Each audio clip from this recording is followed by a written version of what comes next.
Good morning. So this morning we're just going to do a bit of a tour of my favourite area, Coffs Harbour.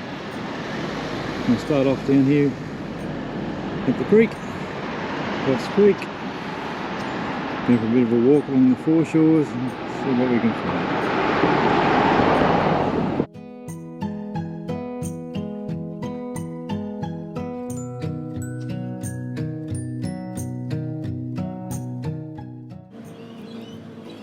So this is the other side of Orlando Street, still on the creek.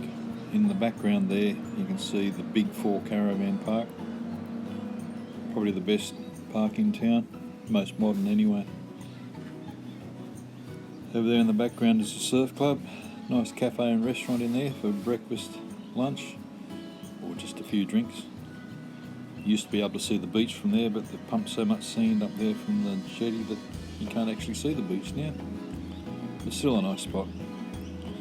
And this is actually where the creek exits into the ocean. A lot of sand build up lately, but changes every day. So this is the view to the north, across the creek along Park Beach, past the surf club, patrolled area. The headland in the distance is Macaulay's Headland. That's Macaulay's Beach just below it. Good break when there's a nor'easter.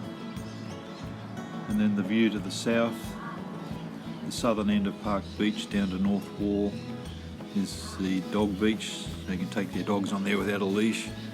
And that's Muttonbird Island to the left there. You can just make out the marina and possibly the yacht club. And then there's a walkway up into the park at the end of this beach. Very popular. At the minute you can't get up on to Muttonbird Island because they're doing work. You can only get up to the lookout.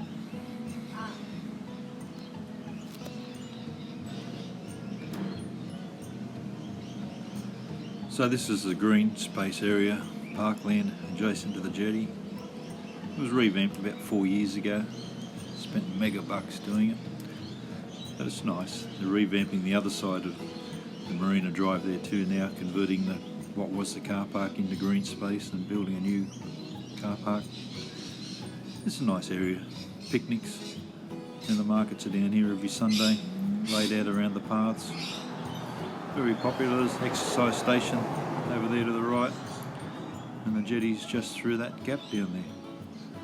So you got the yacht club, and then you got a little cafe as well. And this is the jetty beach. For obvious reasons, there's the jetty. And that flying over the top of us is the Air Force training flights. They probably come here 3 or 4 times a week just to practice landings at the airport. They don't actually touch down, they just pretend to land and then take off again and do a loop, come back, do it 3 or 4 times in a session, maybe 2 or 3 days a week. Yeah, anyway, getting back to the jetty beach. This was all redone a few years ago, stopped erosion. Quite nice now.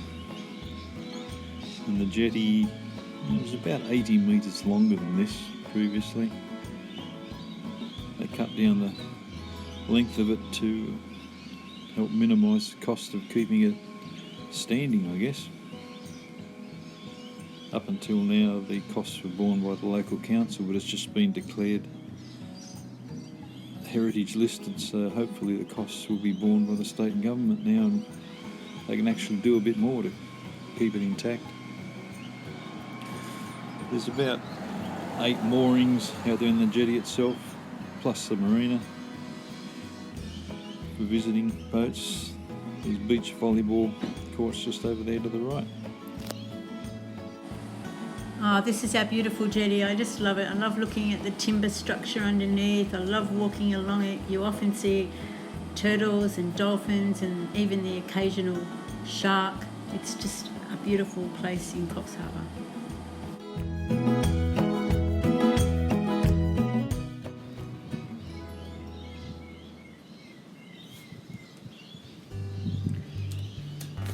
This is the Coffs Harbour boat ramp.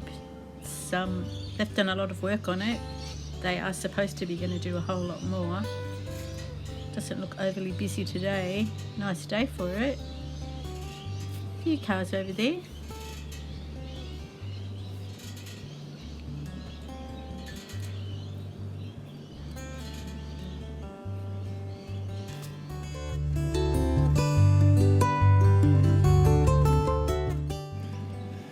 This is Gallows Beach, another good nor'east break. This is located on the northern end of Boambi Beach.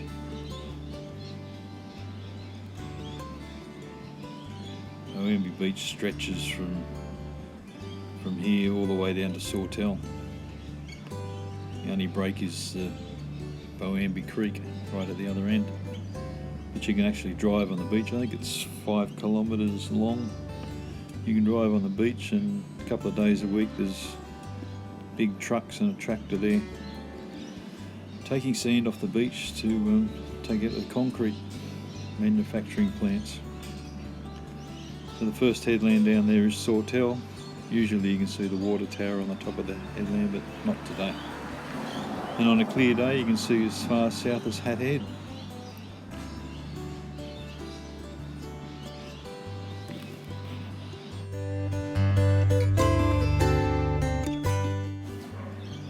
This headland here is called South Muttonbird. Same as Muttonbird, it's a land-tied island. I guess in the old days it would have been one of the solitary islands. Anyway, we're going to climb it today very carefully, and we're going to see if we can see any whales.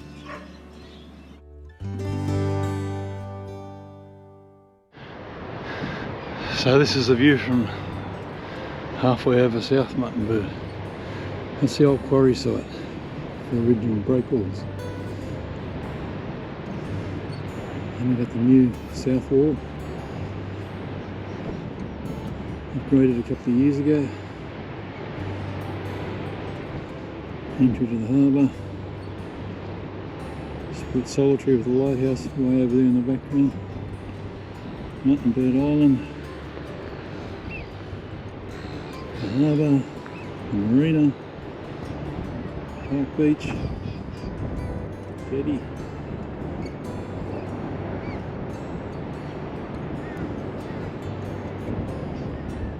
If you're into interesting facts, one of the very few spots where the Great Dividing Range touches the Pacific Ocean.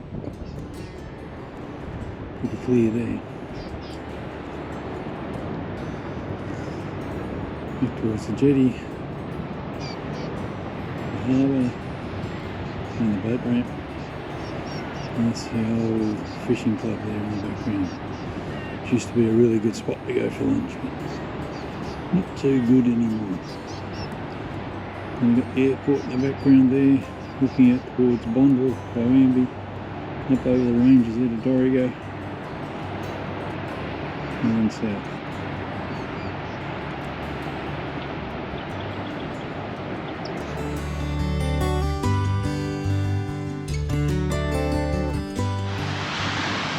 So about halfway out to the end, a nice wide track.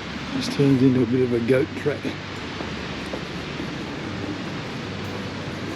Probably not all that suitable for little kids.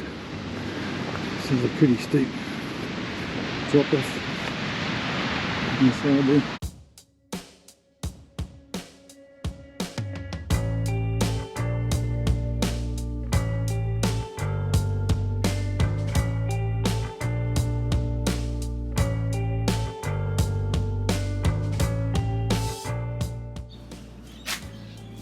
The small island out there is known as Pig Island.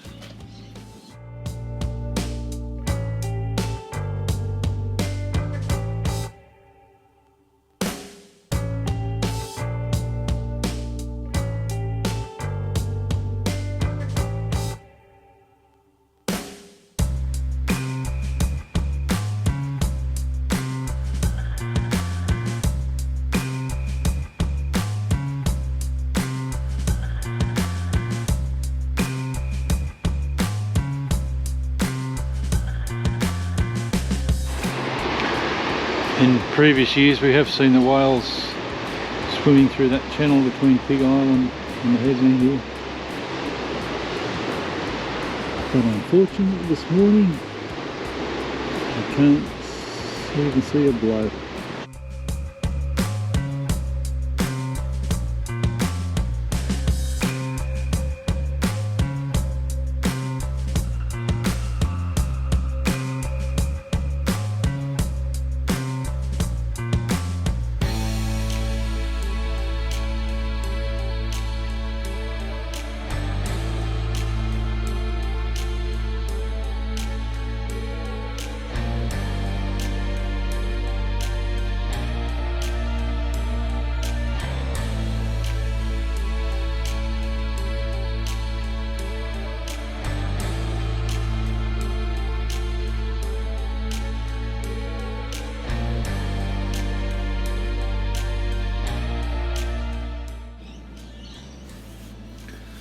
Somehow I thought it was regulations that if you were rock fishing you had to have a life-saving vest on.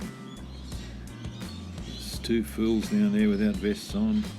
Over the corner here, here's another one. Stupid thing is, if they get washed in, they'll expect somebody to rescue them. Stupid.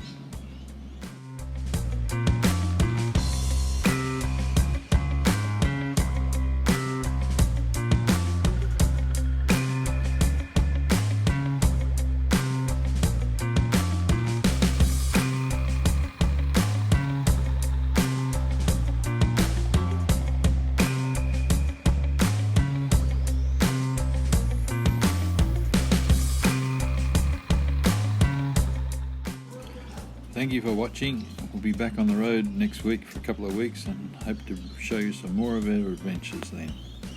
Bye for now.